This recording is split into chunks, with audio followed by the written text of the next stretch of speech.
Halo pemirsa, kembali lagi di Wani Sore Akhir Pekan. Hari ini, Wani Sore Akhir Pekan akan merangkum informasi mengenai Ketua Umum Projo atau Projokowi. Budi Aris Setiadi menegaskan bahwa pihaknya akan tetap berdiri di belakang Presiden ke-7 RI Joko Widodo atau Jokowi. Meski Jokowi tengah disorot publik karena proyek kereta cepat Jakarta-Bandung atau WUSH yang dibebani utang fantastis hingga 116 triliun rupiah. Menurut Budi Ari, utang yang melekat dalam proyek tersebut bukan beban pribadi Jokowi, melainkan bagian dari skema investasi besar untuk masa depan transportasi Indonesia. Berita selanjutnya terkait Badan Narkotika Nasional atau BNN, Provinsi Kalimantan Tengah menangkap seorang pria yang mengaku sebagai perwira BNN berpangkat Ajun Komisaris Besar Polisi Gadungan. Pelaku berhasil menipu bandar narkoba dengan meminta uang hingga ratusan juta rupiah. Pemirsa, inilah Wani Sore Akhir Pekan selengkapnya.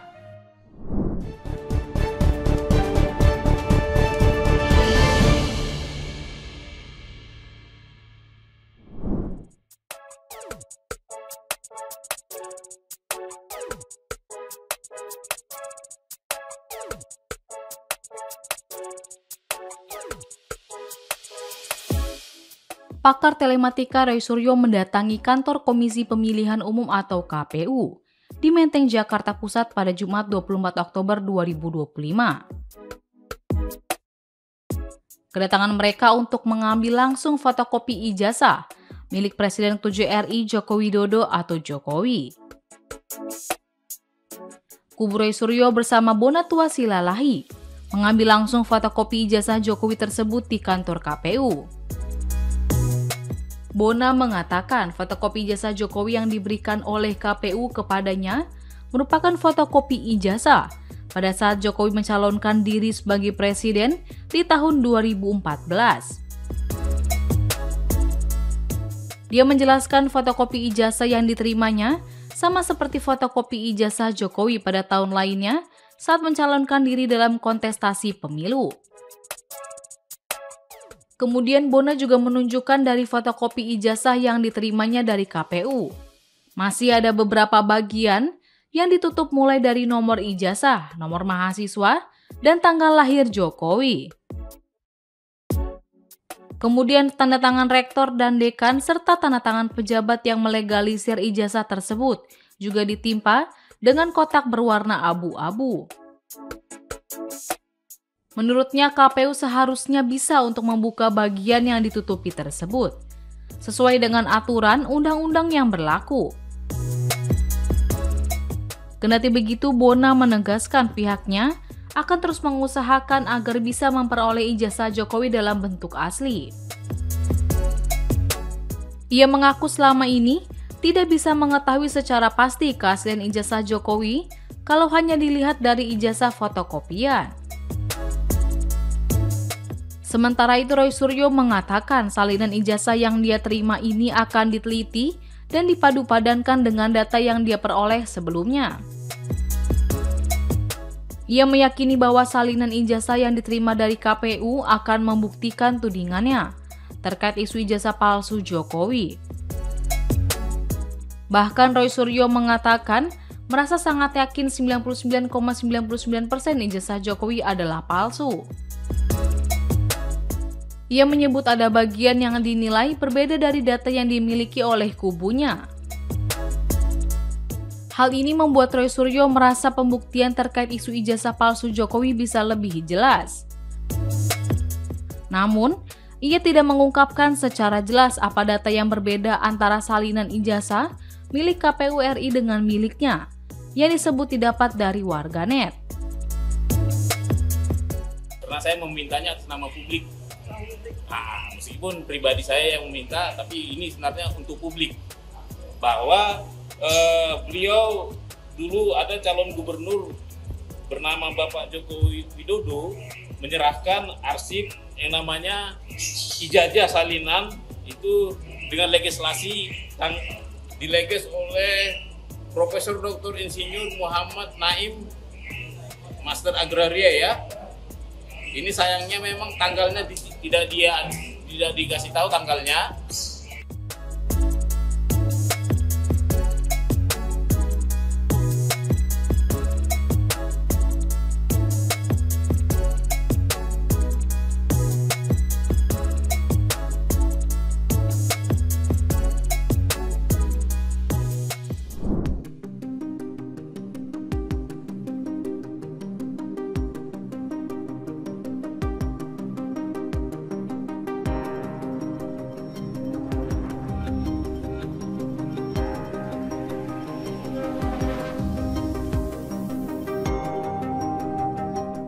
Di balik kehebatan kereta cepat Jakarta-Bandung alias Wush, tersimpan sebuah kisah yang berujung pada polemik utang fantastis.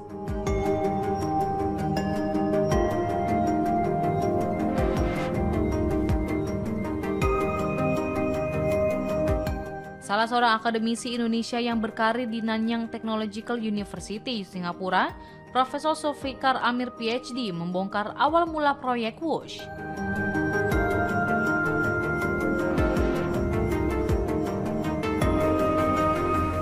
Zulfikar mengatakan bahwa proyek ambisius ini lahir dari kekaguman sesaat mantan Presiden Joko Widodo atau Jokowi terhadap teknologi Cina.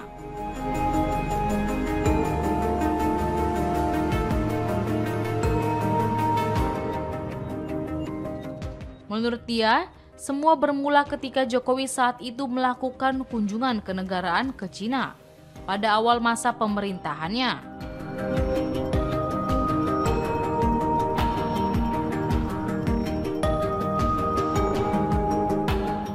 Dalam kunjungan tersebut, Presiden Cina Xi Jinping mengajak Jokowi untuk merasakan langsung kecanggihan kereta cepat di negaranya.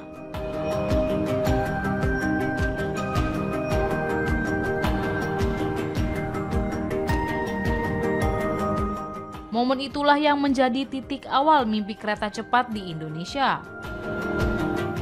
Hal itu disampaikan Zulfikar melalui tayangan YouTube di kanal Abraham Sama Speak Up yang dikutip pada Jumat 24 Oktober 2025.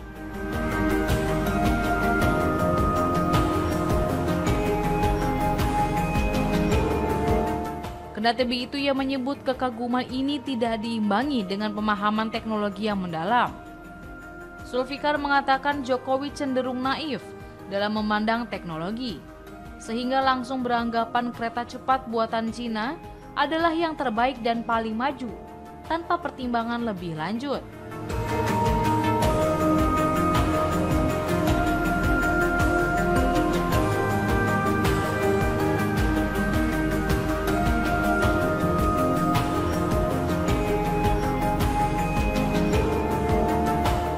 Keputusan yang didasari kekaguman itulah kini justru meninggalkan warisan utang fantastis. Diketahui proyek kereta cepat Jakarta-Bandung yang dioperasikan oleh konsorsium PT Kereta Cepat Indonesia Cina menanggung beban utang yang membengkak hingga mencapai 116 triliun rupiah. Ironisnya, saat Indonesia meresmikan operasional Wush pada 2 Oktober 2025, Cina justru merayakannya sebagai sebuah kemenangan geopolitik. Zulfikar mengungkapkan bahwa keberhasilan Cina mengekspor teknologi kereta cepatnya ke Indonesia menjadi sebuah kebanggaan besar di Beijing. Pasalnya, kata dia, orang-orang di Beijing sangat bangga sekali karena ini adalah pertama kali mereka berhasil mengalahkan Jepang.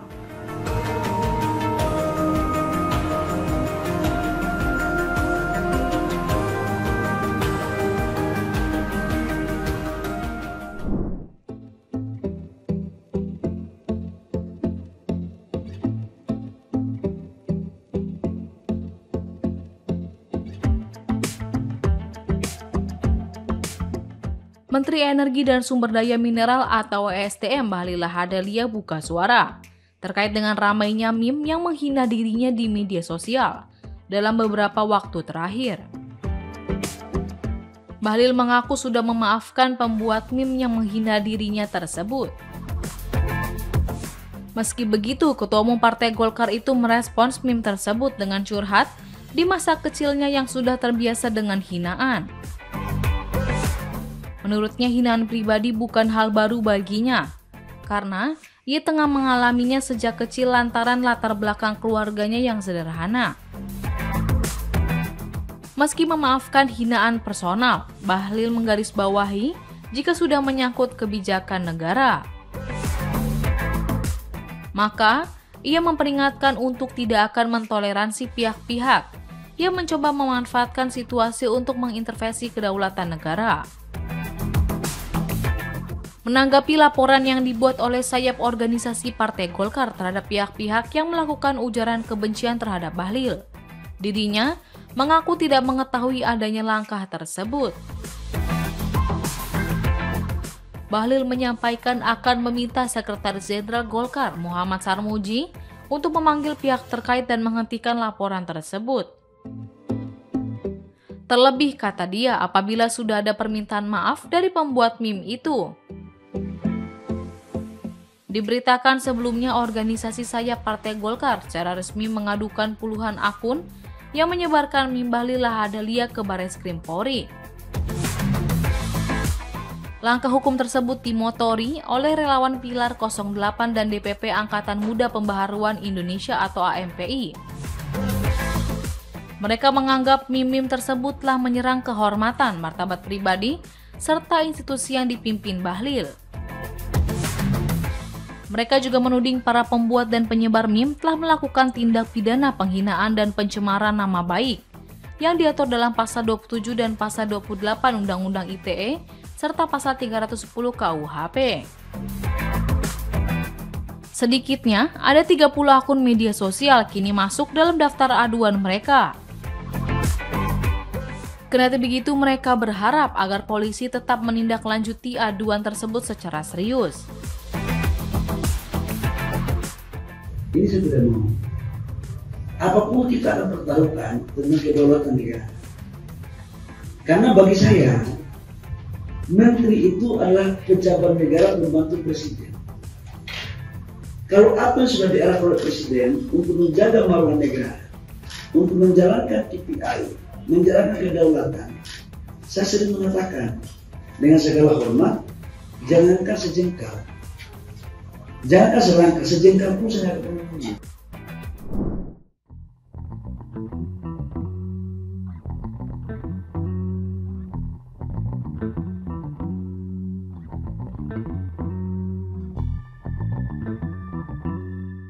Ketua Umum Projo atau Projokowi Budi Aris Setiadi menegaskan bahwa pihaknya akan tetap berdiri di belakang Presiden ke-7 RI Joko Widodo atau Jokowi. Meski Jokowi tengah disorot publik karena proyek kereta cepat Jakarta-Bandung atau WUSH yang dibebani utang fantastis hingga 116 triliun rupiah. Menurut Budi Ari, utang yang melekat dalam proyek tersebut bukan beban pribadi Jokowi, melainkan bagian dari skema investasi besar untuk masa depan transportasi Indonesia. Budi menegaskan terlepas dari polemik biaya dan utang besar, WUSH adalah karya monumental Jokowi yang patut diapresiasi. Mantan Menteri Koperasi dan UKM itu bahkan menyebut proyek kereta cepat tersebut sebagai karya terbaik Jokowi untuk rakyat. Budi meminta publik melihat WUSH sebagai terobosan besar dalam modernisasi transportasi nasional, bukan sekedar menyoroti beban finansialnya. Diketahui pernyataan Budi Ari muncul di tengah sorotan tajam terhadap Jokowi terkait beban utang proyek WUSH yang disebut mencapai 116 triliun rupiah. Sebagian besar pembiayaan proyek ini sekitar 75% berasal dari pinjaman Cina Development Bank, sementara sisanya dari modal gabungan konsorsium Indonesia dan Cina.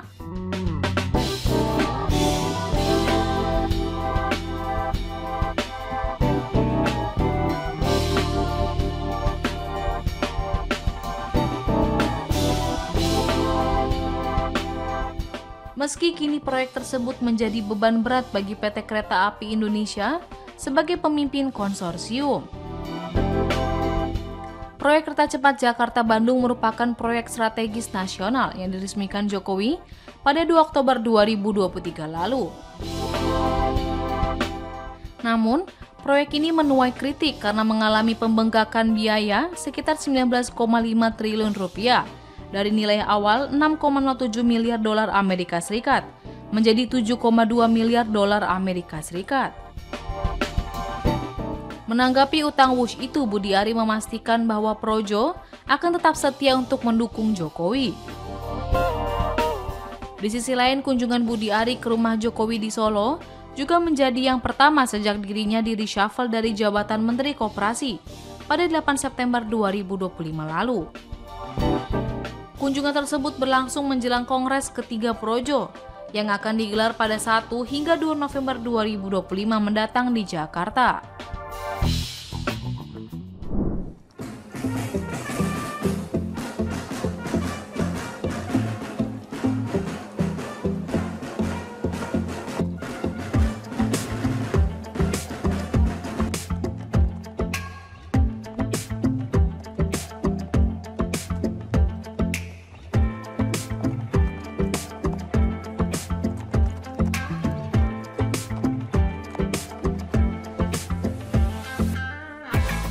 Presiden Indonesia Prabowo Subianto menerima kunjungan kenegaraan Presiden Brazil Luiz Inácio Lula da Silva di Jakarta pada Kamis 23 Oktober. Keduanya menyaksikan penandatanganan perjanjian bilateral senilai hingga 5 miliar dolar Amerika Serikat. Pertemuan di Istana Presiden itu juga dimanfaatkan untuk membahas pengembangan perdagangan bebas, memperkuat kerjasama, serta menjajaki kemungkinan penggunaan mata uang masing-masing dalam transaksi bilateral.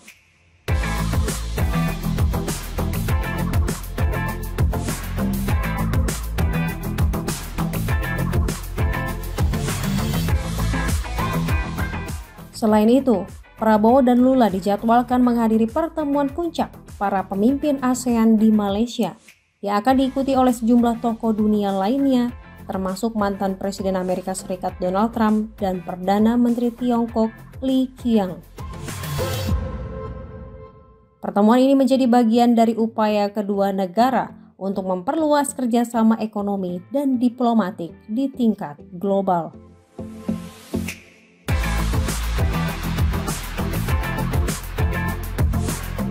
Kita sama-sama anggota BRICS. Kita juga anggota G20, jadi kita ingin meningkatkan. Hari ini kita menyaksikan kerjasama ekonomi yang signifikan, yang nilainya tadi saling, yang ditandatangani tadi potensinya itu sampai lebih dari 5 miliar dolar. Tadi yang kita tandatangan tadi.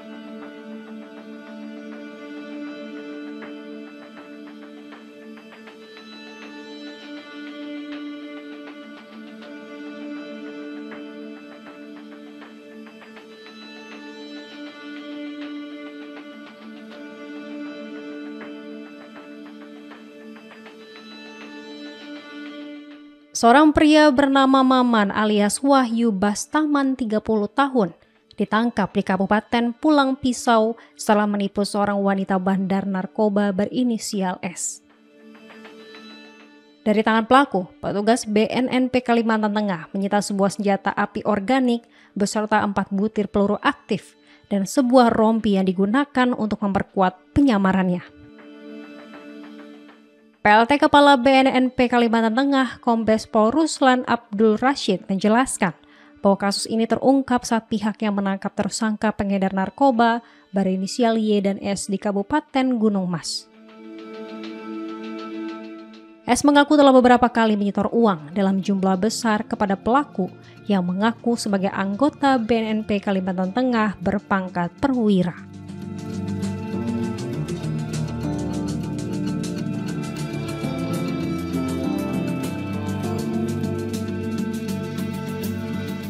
Pemeriksaan terhadap ponsel milik S menemukan bukti adanya transaksi keuangan mencapai 400 juta hingga 600 juta rupiah ke rekening Wahyu Bastaman, padahal pelaku hanyalah warga sipil biasa.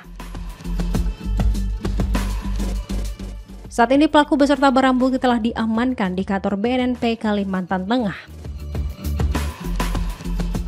Petugas masih terus mengembangkan kasus ini untuk mengungkap kemungkinan adanya korban lain yang tertipu dengan modus serupa.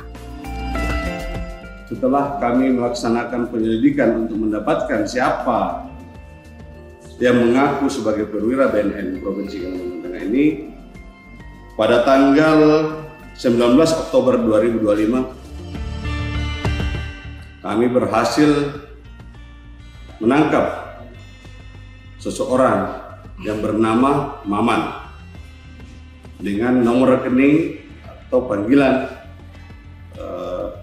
Wahyu Bastaman. Adapun jumlah uang setelah kami telusuri dari bukti transfer di rekening saudara itu bisa mencapai antara sekitar 400 sampai 600 juta rupiah. Tapi angka pastinya kami akan melakukan penelitian.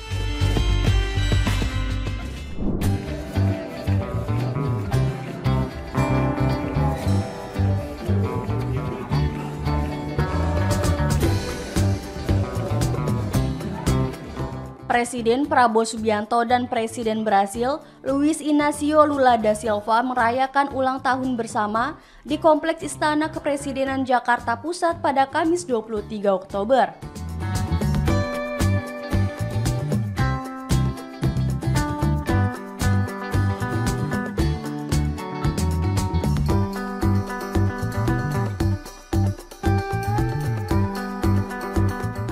Momen itu diunggah Presiden Lula di akun Instagram pribadinya @lulaofficial.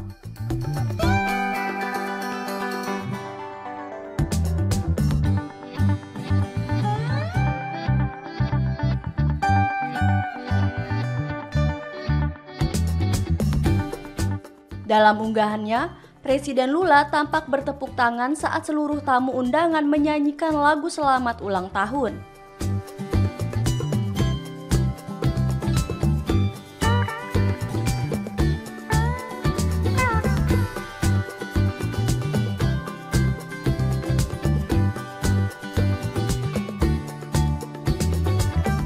Kemudian ia memotong kue dan menyerahkan potongan pertama ke Presiden Prabowo, sementara potongan kedua diberikan kepada sang istri.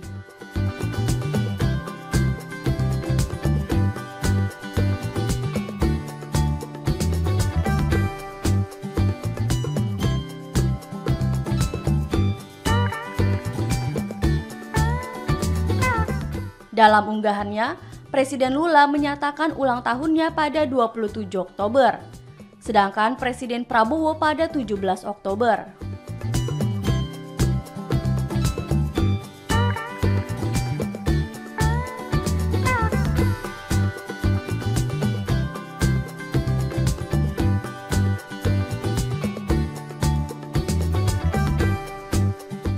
Presiden Lula mengucapkan terima kasih kepada Presiden Prabowo dan rakyat Indonesia atas sambutan hangatnya.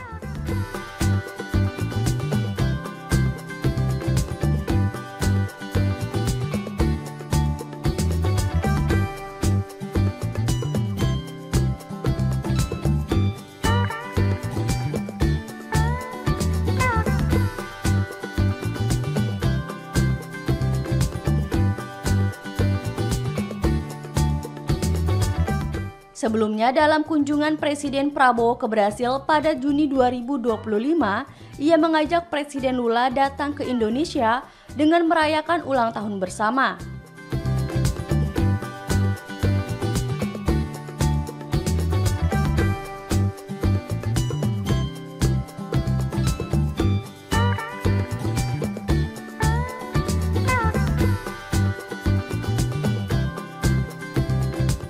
Presiden Lula mengatakan perayaan itu akan digelar jika istri Presiden Brasil telah mengizinkan.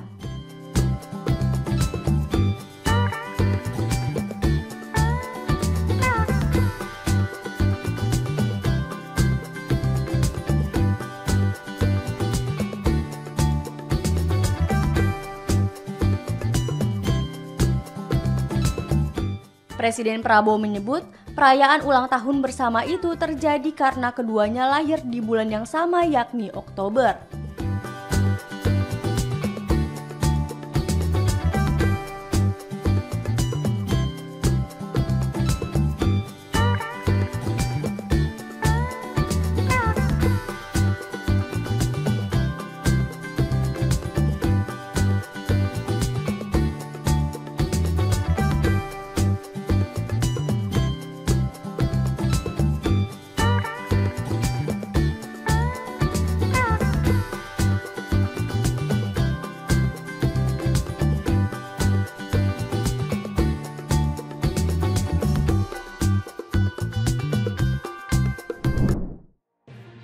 Demikian informasi yang dapat kami sampaikan pemirsa. Terima kasih telah bergabung bersama kami. Sampai jumpa di One News Sore akhir pekan berikutnya. Setiap pukul 7 malam hanya di kanal YouTube TV One Newscom.